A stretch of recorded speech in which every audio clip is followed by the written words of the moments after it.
I'm available 24/7 to help solve issues. Right. Call me 3 a.m. on a Sunday morning. I don't care.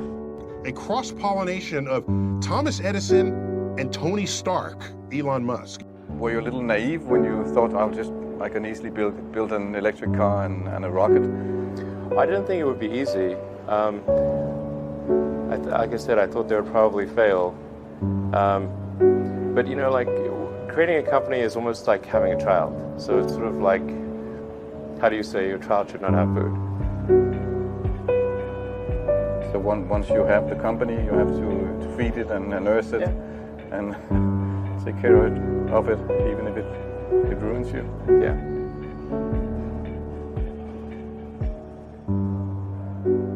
But suppose there were some tough times in 2008, end of 2008.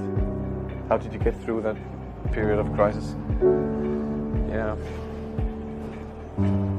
Can we just break for a second? Sure. You want to wait a little while? Yeah, sure hope it was worth it. Sure hope it was worth it. It's everything. And I was borrowing money from friends to pay the rent. Well, I mean, Tesla really faced a severe threat of death due to the Model 3 production ramp. Essentially, the company was bleeding money like crazy, and just if we didn't solve these problems in a very short period of time, we would die. And it was extremely difficult to solve them. How close to death did you come? Within single-digit weeks. 22 hours a day, or like how many I hours? was working, so 7 days a week, sleeping in the factory. I worked in the paint shop, general assembly, body shop. You ever worry about yourself imploding? Like it's just too much? Absolutely. No one should put this many hours into work. This is not good. People should not work this hard. They should not do this. It's very painful. Painful in what sense? It hurts my brain and my heart. Where do you come up with your best ideas? Are you on vacation, or are you kind of just like in the middle of the night you wake up and start drawing things down? Or You know, sounds really cliche, but like the shower is probably like wake up and go to shower in the morning. And I think actually what's really happened is kind of stuff is percolated in the subconscious. Right. And it's not really occurring in the shower, but you're kind of getting the results of last night's, computation, basically. Right. Whatever area that you get into, given that, even if you're the best, there's always a chance of failure. So I think it's important that you really like whatever you're doing. If you don't like it, life is too short. I'd say, also if you like what you're doing, you think about it even when you're not working. I mean, it's something that your mind is drawn to, and if you don't like it, you just really can't make it work, I think. When you had that third failure in a row, did you think, I need to pack this in? Never. Why not? I don't ever give up. I mean, I'd have to be dead or completely incapacitated.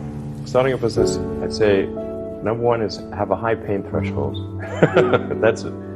There's a friend of mine who's got a good saying, which is that starting a company is like eating glass and staring into the abyss. Okay, that's generally what happens, because when you first start a company, there's lots of optimism and things are great, and then so happiness at first is high. Then you encounter all sorts of issues, and happiness will steadily decline, and then you'll go through a whole world of hurt. And then eventually, if you succeed, and in most cases you will not succeed, and Tesla almost didn't succeed, came very close to failure. Then if you succeed, then after a long time you will finally get back to happiness. I think too is you've got to make sure that whatever you're doing is a great product or service. It has to be really great. And I go back to what I was saying earlier, where if you're a new company, I mean, unless it's like some new industry or new market that, if it's an untapped market, then you have more ability to. The standard is lower for your product or service. But if you're entering anything where there's an existing marketplace against large entrenched competitors, then your product or service needs to be much better than theirs. It can't be a little bit better, because then you put yourself in the shoes of the consumer and they say, why would you buy it as a consumer? You're always going to buy the trusted brand unless there's a big difference. So a lot of times, entrepreneur will come up with something which is only slightly better. And it can't just be slightly better. It's got to be a lot better. Number 3, I'd say, is constantly seek criticism.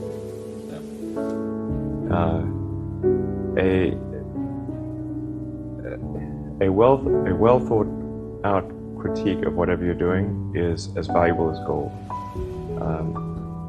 And you should seek that from everyone you can, but particularly your friends. Usually your friends know what's wrong, but they don't want to tell you because they don't want to hurt you.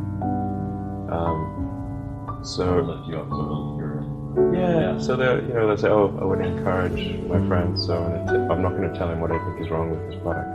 It doesn't mean your friends are right, but very often they are right.